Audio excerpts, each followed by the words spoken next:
Before we begin searching in a database, I want to briefly discuss the difference between scholarly and popular sources. If we go back to the subject guides, and this is a resource here that you can review later, under English, English literature, and then go to the English 102 tab. And you scroll about halfway down and you'll see a box here related to evaluating sources. The third one is a guide on how to distinguish between popular and scholarly sources. Now for your project, you are going to be interested in scholarly sources, these journal articles along the left side. Now, the differences, whether it's the length, the author, the language, format, special features, editors, credits, regardless of the characteristic of the article, there's one feature that sort of defines how they're different, and that is scholarly articles are written to pass on information. Popular articles are written to entertain. And this difference is going to define the differences in these characteristics. Thus, the length is different. For a scholarly article, they tend to be much longer. For popular articles, they tend to be shorter. Again, this has to do with the purpose of the article. Most people aren't entertained by really long articles. And as such, popular articles tend to be anywhere from 1 to 10 pages. Scholarly articles, on the other hand, provide in-depth analysis on a topic and are much longer and can range from anywhere between 15 up to 40 pages. The author is also a big difference. Your journal articles, your scholarly peer-reviewed journal articles are going to be by an expert in the field, and usually the journal will clearly identify the particular expert and whatever credentials they have. Popular articles, on the other hand, are not experts. They tend to be written by a staff writer or a journalist, and they may not even provide their name or their credentials.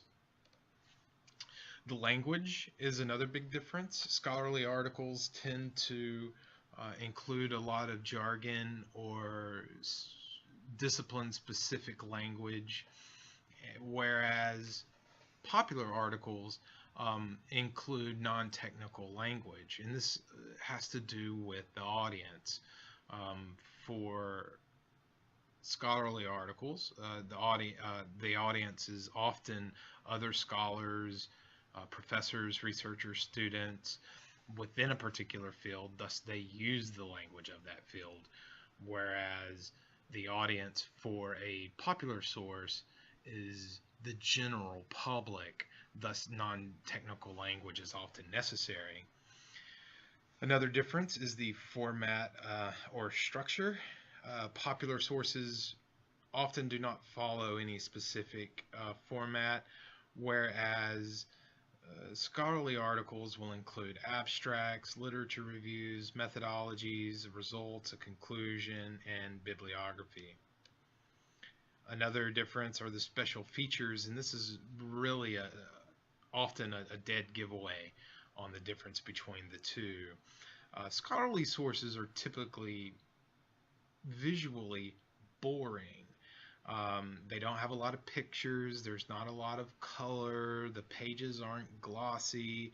If there are photographs or statistics or maps, it supports the argument of the text, whereas an article that is intended for a general audience and is thus a popular article is meant to entertain, which means there will be a lot of color and photographs and different size text, and advertisements throughout the magazine, whereas scholarly journals have few, if any, advertisements.